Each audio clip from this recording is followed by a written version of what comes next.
राम नाम की औषधि करीनी तिथि जो खाए तो अंग पीड़ा व्यापे नहीं महारोग मटी जाए।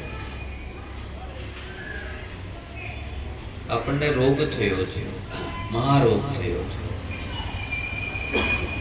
શરીરમાં જે રોગો થાય છે એ તો બધા સાધ્ય રોગો છે, એની તો કંઈક દવા દારૂ કરીએ તો મટી જાય, પણ આ એક એવો મહારોગ થયો છે કે એ મહારોગ મટતો નથી। એ મહારોગ મટે એક રામ નામની ઔષધિ। સદગુરુના શરણે જાય અને આ રામ નામને જો જાણી લે તો આ રામ નામને જાણવાથી આ મહારોગ મટી જાય। મહારોગ કયો થયો છે? જન્મ અને મરણ। હું જન્મું છું, હું મરું છું, હું આવું છું, હું જાઉં છું। આજે આપણને મહારોગ લાગ્યો છે। એ મહારોગ કોઈ સદગુરુના શરણે જાય તો આ મહારોગ મટે, નકર મહારોગ મટે નહીં।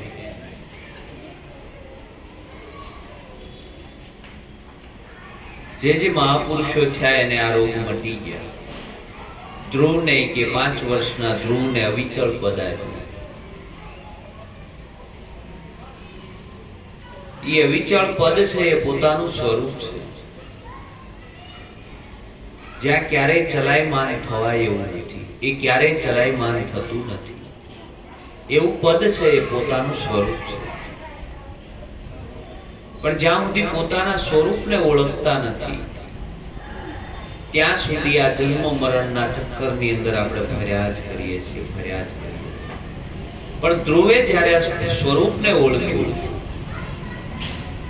ત્યારે એને ખબર પડી, બહુ હું તો અવિચળ છું। આપણે કહીએ તું ધ્રુવનો તારો છે એ કાયમ માટે હોય, અવિચળ છે, એ ધ્રુવનો તારો છે। એમ આપણી અંદર પણ અવિચળ પદ પડ્યું છે। એ અવિચળ પદ જો જાણી લેવામાં આવે, એ પદને જો અનુભવ કરવામાં આવે તો ખબર પડે કે આમાં જન્મ મરણ તો હતું નહીં।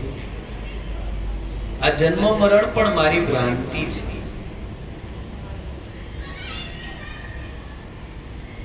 આ દેહ આવે છે, દેહ જાય છે,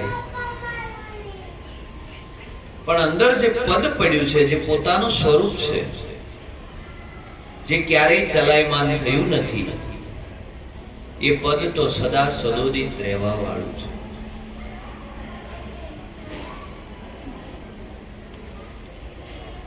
જેવી રીતે મહેંદીના છોડની અંદર લાલી છે પણ દેખાતી નથી, તલની અંદર તેલ છે પણ દેખાતું નથી, એમ આપણી અંદર પ્રગટ પરમાત્મા છે પણ દેખાતું નથી। જો મહેંદી કે છોડ में લાલી લચી ન જાય, મહેંદીના છોડની અંદર પાંદે પાંદે બધા ખૂણે ખૂણેની અંદર એ લાલી છુપાયેલી છે પણ આપણને દેખાતી। પણ બેનો જો એને લાવી અને વાટી નાખે, એને વાટી અને પછી જો લગાવવામાં આવે તો તમને તરત જ એની લાલી દેખાવામાં આવે। એમ તલની અંદર પણ તેલ છે, દૂધની અંદર ઘી છે પણ આપણને દેખાતું નથી। એમ પોતાની અંદર પરમાત્મા છે પણ આપણને દેખાતો નથી। તેલને પીસી નાખો, અરે તલને પીસી નાખવામાં આવે એટલે તેલ તરત નીકળે છે, કારણ કે તેલ જ છે, પણ ઉપરનું જે આવરણ છે એ આવરણના કારણે આપણને તેલ દેખાતું નથી। આને પીસી નાખે એટલે તરત જ અંદરથી તેલ પ્રગટ થાય છે। એમ આપણી અંદર પણ પરમાત્મા પ્રગટ છે। પોતામાં પ્રભુ જોને પ્રગટ રીતે હરદમ દિયે હોકારો, ગમ વિનાના નર કરે ગુલામી, કેમ કરી સુજે મુક્તિનો આરો। પોતામાં પ્રભુ જોને પ્રગટ રીતે પોતાની અંદર પરમાત્મા પ્રગટ સ્વરૂપે બિરાજમાન છે,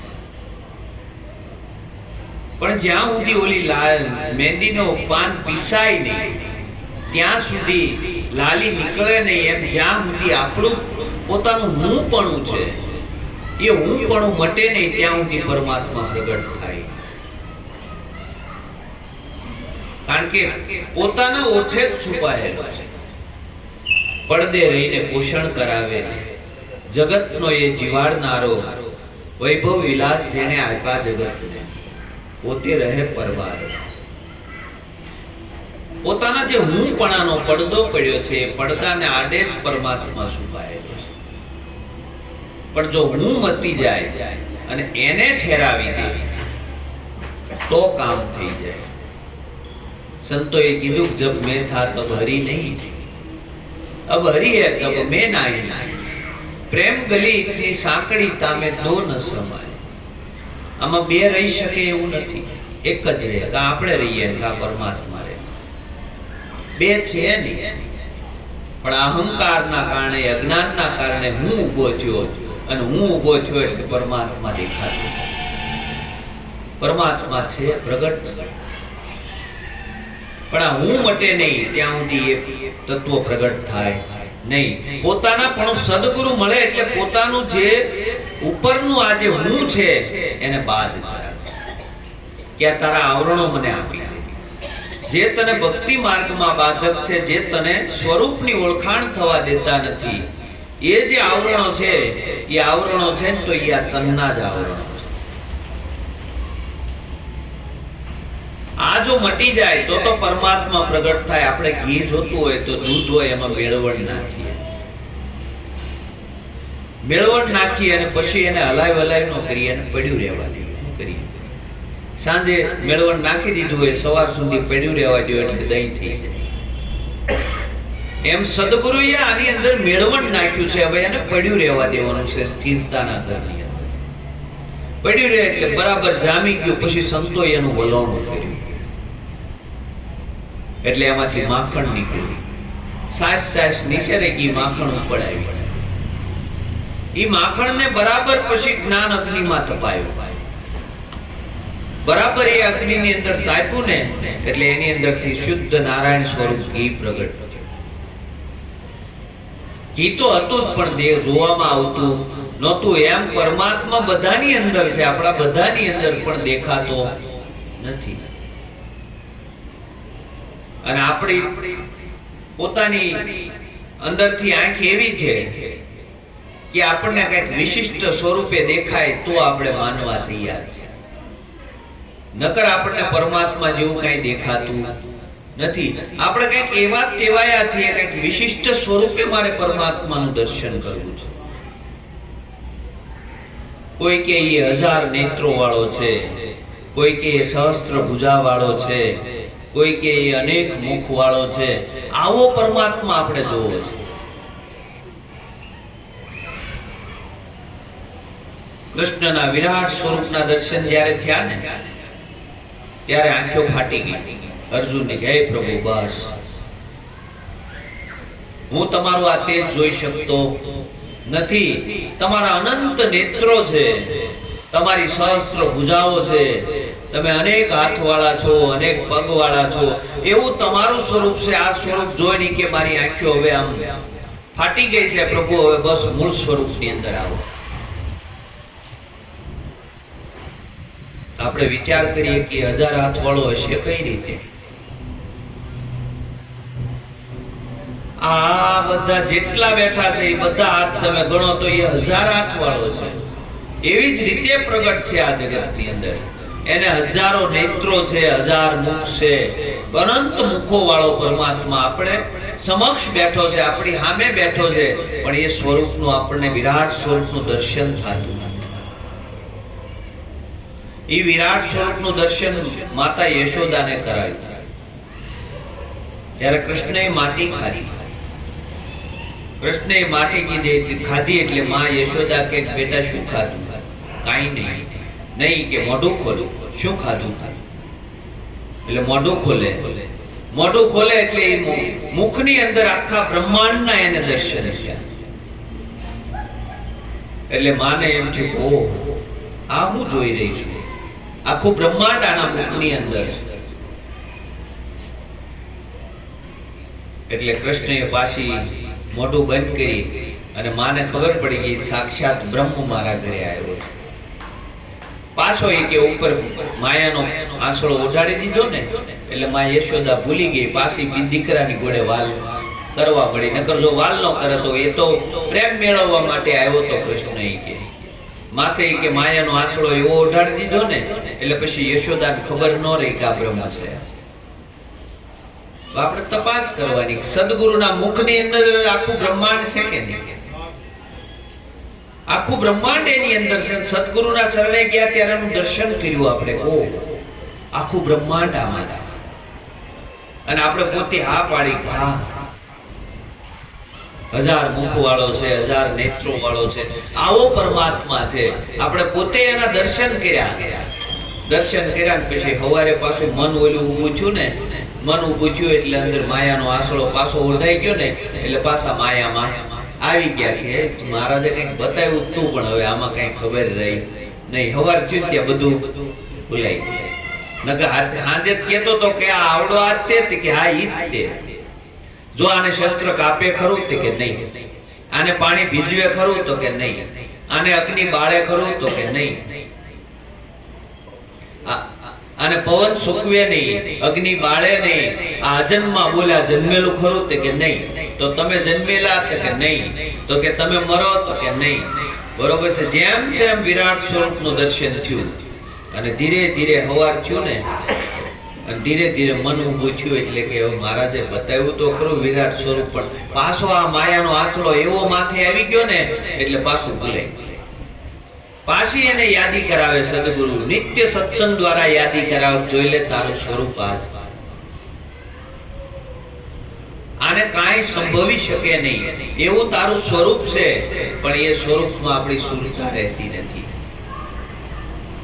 કારણ કે તરત જ ઘાટની અંદર સુરતા વહી જાય. ઘાટની અંદર સુરતા વહી જાય ને એટલે તરત જ પાછું ભૂલારે પડી જાય. સંતોએ તો ખૂબ આપણને મહેનત કરી, રાત દિવસ મહેનત કરે કે તારી સુરતાને અહીંયા બરાબર સાધ રાખજે, તારી સુરતાને બરાબર સાધ રાખજે. પણ આપણે છે ને સુરતાનો ખેલ છે, આપણી સુરતા જ સાધ નથી રહેતી. જેમ નટડી પેલા દોર ઉપર ચાલે છે અને છતાં પોતે સહેજે આમ તેમ થતી નથી અને પડતી નથી, દોર ઉપર ચાલી જાય છે. એમ આપણી સુરતા જો નટડી જેવી હોય તો સદગુરુના શબ્દમાં જેમ છે એમ લાગી જાય. પણ આડાવળું જોવા ન જાય, નટ ખેલ હાલતો હોય અને સહેજે આડાવળું જોવા જાય તો પડી જાય ને, પડી જાય એટલે ખેલ એનો પૂરો થઈ જાય. પણ એ નટ પડે નહીં, કારણ કે એની સુરતા બરાબર સાધ હોય અને સુરતા બરોબર દોરી ઉપર હોય. એમ આપણી સુરતા જો સદગુરુના શબ્દમાં હોય ને તો આ તરત જ અનુભવ થાય, ઇસી મિનિટે અનુભવ થાય. અનુભવ કઈ પછી થાય એવું નથી, અનુભવ તો તરત જ થાય. પણ એવી સુરતાને સાધ રાખવી પડે. સુખદેવજી જ્યારે જનક રાજા પાસે જાય છે, જનકને ગુરુ કરવા માટે જાય છે. ગુરુ કરવા માટે જાય એટલે જનકજીને કહે છે કે મારે તમને ગુરુ ધારણ કરવા છે. તે કે ગુરુ ધારણ કરવા મારી 2 શરત છે. તે કે કઈ 2 શરત છે? કે મારી 2 શરતમાં તમે બરાબર સાંગોપાંગ ઉતરો તો હું તમને બોધ કરું, નકર ન કરું. એટલે કે મને શરત મંજૂર છે, બોલો. એટલે એને તેલનો કટોરો મંગાવ્યો, સલોસલ ભરેલો. સલોસલ ભરેલો કટોરો મંગાવીને કીધું આ તેલનો કટોરો હાથમાં લ્યો અને નગર જોવા માટે તમારે નીકળવાનું છે. ક્યાંય તેલનું ટીપું ઢોળાવવું જોઈએ નહીં, નકર વાહે 2 સૈનિકો આવે છે. જો તેલનું ટીપું ઢોળાય તો આ સૈનિકો તરત જ તમારો શીશ કાપશે, તરત જ તમને મૃત્યુદંડ આપશે. એ કાંઈ વાંધો નહીં બાપ. એટલે આ તો તેલનો કટોરો લઈને નીકળ્યા ને આખું નગર ફરી અને આવ્યા. એટલે જનક બાપજી પૂછે છે કે નગર જોયું? તે કે હું જોવે નગર? તે કે નહીં, નગર જોવા તો તમે ગયા હતા, નગર જોયું તમે? અરે બાપજી, હાથમાં તેલનો કટોરો હતો, તો એક પણ ટીપું હેઠું ઢોળાય તો તરત જ તમે તો મારું શિરછેદ કરો. એ કે એક પણ ટીપું ઢોળાય તો તમે મારો શીર્ષેદ કરો એટલે મેં નગરમાં કાંઈ જોયું નથી. મારી સુરતા તો બરોબર તેલના કટોરા ઉપર લાગેલી હતી, મારી સુરતા આમ તેમ ક્યાંય હતી નહીં, બરોબર તેલના કટોરા ઉપર હતી. તે કે આવી સુરતા પરમાત્મામાં રાખશો, આવી સુરતા સદગુરુના શબ્દમાં રાખશો તો હું બોધ કરું તમને. હવે આપણે વિચાર કરવાનો કે આપણે નગર જોવામાં રોકાણા એટલે સદગુરુ શબ્દમાં સુરતા નથી રહેતી ને. આપણે કંઈક ને કંઈક જોવામાં રોકાણા, નગરમાં જ રોકાણા છીએ. ક્યાં રોકાણા છે? ક્યાંક ને ક્યાંક આપણું રોકાણ થયું છે એટલે આપણી સુરતા સદગુરુ શબ્દમાં બરાબર લાગતી નથી. આપણે ભૂલા પડ્યા છે. ક્યાં ભૂલા પડ્યા છીએ? ક્યાંક ને ક્યાંક ડિઝાઇનોમાં ભૂલા પડી ગયા છીએ, ક્વોલિટીમાં ભૂલા પડી ગયા છીએ, બરોબર છે, કલરમાં ભૂલા પડી ગયા છીએ. કલરમાં રંગબેરંગી બધું છે ને એની અંદર આપણે એટલા બધા મશગુલ થયા છીએ કે જે સદગુરુએ શબ્દ આપ્યો એમાં સુરતા રહેતી નથી. સદગુરુએ કીધું કે આમાંથી સુરતાને કાઢ. જો આમાંથી સુરતાને કાઢી તો સદગુરુના શબ્દમાં બરાબર સુરતા રહે. પેલા ઋષિ મુનિના આશ્રમમાં ભણતા ને, શરીરમાં કાંઈ પણ થયું હોય ને તો ત્યાં આમ કરીને આમ ન કરાતું. એટલી સદગુરુમાં એની સુરતા એકરૂપ થઈ ગઈ હોય. સદગુરુના શબ્દને એટલા આમ પીતા હોય. શરીરે કઈ કવડ્યું હોય ને તો એને હાથ ઓલો ન કરતા, કારણ કે ત્યારે એવા તેજસ્વી પુરુષો થતા, કારણ કે સદગુરુમાં શબ્દમાં સુરતા બરાબર. એટલે આ એક પરીક્ષા પૂરી થઈ. હવે કે મારી બીજી પરીક્ષા કાસા સૂતરના તાતણે ઉપર શીલા બાંધી, કારણ કે તમારે જમવાનું છે. ઉપર શીલા બાંધી છે, કાસા સૂતરના તાતણે બાંધી છે અને નીચે થાળી પીરસાણી. હવે કે જમો. 32 ભાતના ભોજન છે, પોતે જમે છે, જમતા જાય પણ ઉપર આ ધ્યાન છે કે જો શીલા નીચે આવે તરત હટી જાવ, નકર આ મારો ફેદો વાળી દે હે, આ મને રહેવા દે હે નહીં. એટલે આમ ઉપર જોતા જાય છે, ખાતા જાય છે, જોતા જાય છે, ખાતા જાય છે. જમવાનું પત્યું એટલે કે બોલો સુખદેવજી હું જમ્યા? અરે બાપજી કાંઈ ખબર નથી હું જમ્યો. તે કે કેમ જમ્યા તો ખરા ને તમે? અરે બાપજી મારી સુરતા તો ઓલા પથ્થરમાં લાગેલી હતી કે આમાંથી જો આ સટકશે ને તો મને આમાં નહીં રહેવા દે, મારો કે પીંડો વાળી દે હે. એટલે મારી સુરતા બરાબર ન્યા હતી, મેં હું ખાધું એ મને ખબર નથી.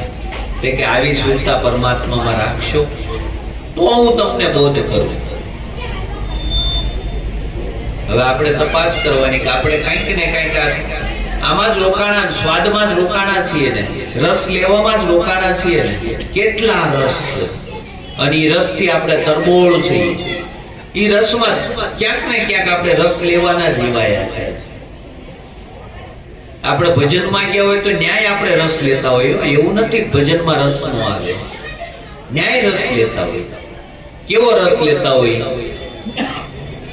તાલના ટેકે કે માથું તારું તૃણાવીશમાં સંતોએ કીધું ને, બરોબર. આમાં 4 પ્રકારના ભગત હોય. કોઈ તાન્યા, કોઈ માન્યા, કોઈ ધ્યાન્યા અને કોક હોય બ્રહ્મ જ્ઞાન. કોકને એવું તાન સડતું હોય, હવાર સુધી તમે ભજન વગાડ્યા કરો, હવાર સુધી ત્યાંથી હલે નહીં, કારણ કે એને તાન ચડે એવું. એને એમાં મજા આવતી હોય, આનંદ આવતો હોય, કારણ કે ઈ એક રસ. કોકને માનનું રસ હોય કે મને માન મળે તો હું જાઉં, માન ન મળે કે મારે જાવું નથી, બરોબર. અને એમાં જો માન ન દેવાનું હોય તો પછી એને ખબર પડી જાય કે અહીંયા આપણને માન મળતું નથી, એટલે પછી ન્યાય તરત જ ત્યાંથી બનનું કપાઈ જાય, કારણ કે માન નો રસ હોય. કોઈને ધાન્ય હોય કે ભાઈ ત્યાં જાય તો ભજનમાં સારું જમવાનું હોય, સારો પ્રસાદ હોય, બરોબર છે. આ જે ધાનનો રસ હોય, બરોબર છે, કોઈને ઈ ધાન્ય હોય પણ એમાં કોક હોય બ્રહ્મ જ્ઞાન, કોકને બ્રહ્મ જ્ઞાન આરે હોય, બરોબર. એને વ્યવસ્થા ઉપર એ કાંઈ ધ્યાન ન હોય, ક્યાંય ધ્યાન ન હોય. એને હું સત્સંગમાં કીધું, બસ મારા જીવનમાં મારે શું લેવાનું છે, આટલી જ એની સુરતા હોય. બ્રહ્મ જ્ઞાની હોય, ઈ બેઠો બેઠો આ અમૃત રસ પીતો હોય. અને જેને જેને આ રસ મળી ગયો એટલે બીજા બધા રસ ફીકા પડે. આપણે શું કરીએ, જગતના રસમાં રોકાણા છીએ ને એટલે જે હરિરસ છે એ હરિરસની જે અંદરથી આ હરિરસનો જે આનંદ આવવો જોઈએ એ આનંદ આવતો નથી, કારણ કે બીજા રસમાં રોકાણા. એટલે શાંત કરીને આકે જોઈ લે, આ રસમાં ક્યાંય રોકાવાનું નથી. જો આ રસમાં રોકાણા તો જેમ છે એમ તને બોધ લાગશે નહીં. એટલે આપણે તપાસ કરવાનો આપણો, જો મને કે તમને કોઈ એક વ્યક્તિની વાત નથી, બરોબર, મારી પણ વાત છે આમાં અને તમારી પણ વાત છે, આપણા બધાની વાત છે. આપણને ખબર હોય કે આપણે ક્યાં ક્યાં રોકાણા છે, આપણી વૃત્તિઓ ક્યાં ક્યાં રોકાણી મને ન ખબર હોય, મારી વૃત્તિ ક્યાં રોકાણી મને ખબર હોય. આપણે એનો તપાસ કરવાનો છે અને ત્યાંથી આપણે છૂટું પડવાનું છે. જ્યાં જ્યાં રોકાણું છે ત્યાંથી આપણે છૂટું પડવાનું છે. એ કે જો આવી સુરતા એ કે પરમાત્મા રાખશો તો હું બોધ કરું, પછી એને આ બોધ. રાગી એ ત્યાગી કો જ્ઞાન બતાયો, આત્મ દિયો ઓળખાય ગુરુજી કો મહિમા કયો ન જાય. જેના નિગમ નેતિ ગુણ ગાય ગુરુજી કો મહિમા કયો ન જાય. જનક છે એ રાગી છે, સંસારી છે, અને સુખદેવજી છે એ જન્મના ત્યાગી છે. છતાં એને બોધ લેવા માટે ક્યાં આવવું પડ્યું? રાગી પાસે આવવું પડ્યું. સુખદેવજીના પિતા વ્યાસજી જન્મ થયો ને કે ઓર પછડો નાખીને હાલતા થયા સુખદેવ, એટલે પૂર્વના જ્ઞાની હતા. માતાના ગર્ભની અંદર એને જ્ઞાન થયેલું, એટલે તરત જ કે નીકળ્યા. એટલે વ્યાસજીએ કીધું બેટા ઉભો રહે એમ. એટલે સુખદેવજી કે કોણ બેટો ને કોણ બાપ? અનંતવાર તમે મારા બેટા જ્યાં છો, અનંતવાર હું તમારો બાપ થયો છું, બરોબર છે. આમાં કોણ બેટો ને કોણ બાપ? એટલે વ્યાસજી કે જ્ઞાની તો છે. તો કે બેટા મારા પિતા તરીકે આ દેહનો હું પિતા છું, ઈ તરીકે કે મારી એક વાતને તું માનજે કે ગુરુ કરને તો જનકને કરજે. અને જ્યારે ઉંમર થઈ ત્યારે આ સુખદેવજીને યાદ આવ્યું, મારા પિતાએ કીધું તું કે ગુરુ કર તો જનકને કરજે.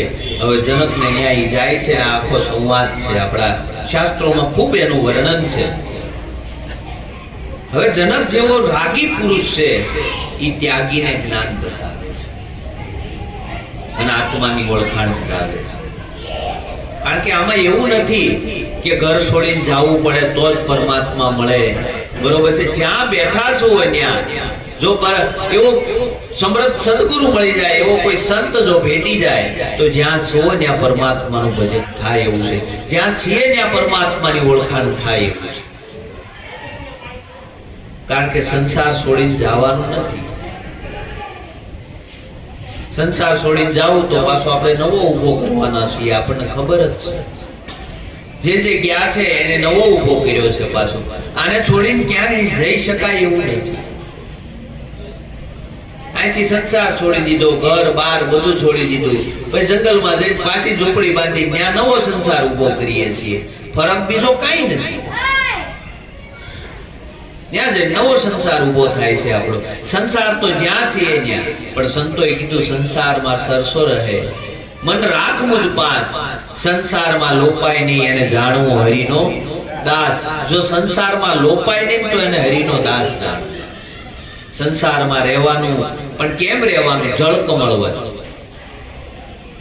કાદવની અંદર કમળ ખીલે, કાદવ વિના કમળ થાય નહીં. કાદવ જો હુકાઈ ગયો હોય તો કમળ પણ હુકાઈ જાય. કાદવ વિના કમળ થાય નહીં, પણ કાદવ છે ને કમળને સ્પર્શ ના કરી શકે. એમ આપણે સંસારમાં રહેવાનું છે, પણ સંસાર આપણને સ્પર્શ ના કરી શકે. એટલે સંતોએ કીધું સંસારમાં સરસો રહે. આ દેહ છે ને એ સંસારને મોપી દેવાનો, પણ મન છે ને સદગુરુને આપવાનું. કોને આપવાનું? આપણે ક્યાંય પણ ગયા હોય ને તો મન તો સદગુરુના સ્વરૂપની અંદર હોવું જોઈએ, બરોબર છે. સુરતા સદગુરુના સ્વરૂપમાં હોવી જોઈએ. આ તન કદાચ ગમે ત્યાં બેઠું હોય, પણ મન તો એનામાં હોવું જોઈએ. એટલે કીધું સંસારમાં સરસો રહે મન રાખ મુજ પાસ, સંસારમાં લોપાય નહીં એને જાણવો હરિનો દાસ. જે સંસારમાં લોપાતા નથી, જળકમળ વચ્ચે જે રહેશે ઈ કે મારો દાસ, અને ઈ પરમાત્માનો દાસ છે. અને એવા જો દાસ બની જાય તો આપણું કામ થઈ જાય. નકર આપણે કદાચ ગમે એમ મેળ કરશું તો આ મેળ ખાવાનો નથી. સદગુરુ મળ્યા અને આવું નિર્મળ જ્ઞાન આપ્યું છે. હવે આપણે સતત દ્રષ્ટિ ક્યાં રાખવાની? સદગુરુના બોધ ઉપર દ્રષ્ટિ રાખવાની. એ ગુરુ મહારાજે મને હું જ્ઞાન આપ્યું છે. જો બોધ છે ને એ યાદ રાખવો તો બરાબર છે, પણ બોધ છે એ આપણું જીવન થઈ જવું જોઈએ. ડગલું ભरून મને ઉપદેશ યાદ આવે, ડગલું ભरून મને ઉપદેશ યાદ આવે. ડગલું ભરીએ ત્યાં ઉપદેશ યાદ આવે. ઓહો, એની હાજરી ન હોય મારી એટલી ક્રિયા થાય એવું. હે પરમાત્મા, તારી કૃપા કેવી છે! તારી હાજરીમાં મારી આ સહસ્ત્ર ક્રિયાઓ થાય છે. મારી એક પણ ક્રિયા તારી હાજરી ન હોય તો થઈ શકે. આ જગતમાં મને બધું નાનું મોટું લાગતું હતું, પણ હે ગુરુ મહારાજ, તારા બોધથી મને સમજાણું કે આ જગતની અંદર કાંઈ નાનું નથી, કાંઈ મોટું નથી, સમ છે. નાનું મોટું બધું મટી ગયું. આપણી દ્રષ્ટિમાં જે નાનું મોટું આવતું હતું એ સદગુરુના બોધને બરોબર જો જીવનમાં વળી લઈએ તો નાનું મોટું આ જગતની અંદર કાંઈ છે નહીં. ધીરે ધીરે જોઈએ તો આપણને ખબર પડે કે હે ગુરુ મહારાજ, આ ત્રિકુટીમય આખું વિશ્વ છે અને આ ત્રિકુટીની અંદર હું અટવાણો છું. હે ગુરુ મહારાજ, બરોબર છે. આ ત્રિકુટીમાંથી જ્યારે દ્રષ્ટિ મારી ધીરે ધીરે બાદ થાય ત્યારે એના સ્વરૂપમાં જાય. કારણ કે આ ત્રિકુટીમાં જ આપણે જોઈએ છીએ ને આ ત્રિકુટીમાં જ આખું જગત રમે છે. આ ત્રણ ગુણની રચના છે અને આ ત્રણ ગુણની રચનામાં આપણે ભૂલ્યા પડ્યા છીએ. એને સંતોએ પરમાત્માની માયા કીધી છે. અને માયા આપણને એવી ઘેરી લે છે કે માયાનો પડદો એવો લાગી જાય ને એટલે મૂળ જે સ્વરૂપ છે એની ઉપર આપણી દ્રષ્ટિ જાતી નથી. અને દ્રષ્ટિ નથી જાતી એટલે વિરાટ સ્વરૂપ જે પરમાત્માનું છે એ આપણને વિસરાઈ જાય છે. જેવી રીતે સૂર્યને આડા વાદળ આવી જાય છે અને વાદળ આવવાથી સૂર્ય દેખાતો નથી, પણ સૂર્ય તો છે પણ વાદળ છે એના કારણે વાદળનું આવરણ છે એટલે આપણને સૂર્ય દેખાતો નથી. એમ આપણે કાયમ તપાસ કરવાની કે મારા આવરણો છે, મારા દ્રષ્ટિના આવરણો છે, આ નામરૂપ ગુણવાળું જગત છે એ મારા આવરણો છે અને એ આવરણો નહીં હટે ત્યાં સુધી એના વિરાટ સ્વરૂપના દર્શન મને થવાના નથી. એટલે આવું કાયમ સદગુરુના બોધને જો જીવન બનાવવામાં આવે તો ડગલે ડગલે સદગુરુનો બોધ યાદ આવે અને ધીરે ધીરે એમાં રહેતા રહેતા આપણું જીવન નિર્મળ થાય. અને એવું નિર્મળ જીવન થાય ને તો સંતોને ગમે અને આપણું એવું નિર્મળ જીવન થાય એવી આપણે ગુરુ મહારાજને પ્રાર્થના કરી અને મારી વાણીને વિરામ આપું છું. સદગુરુ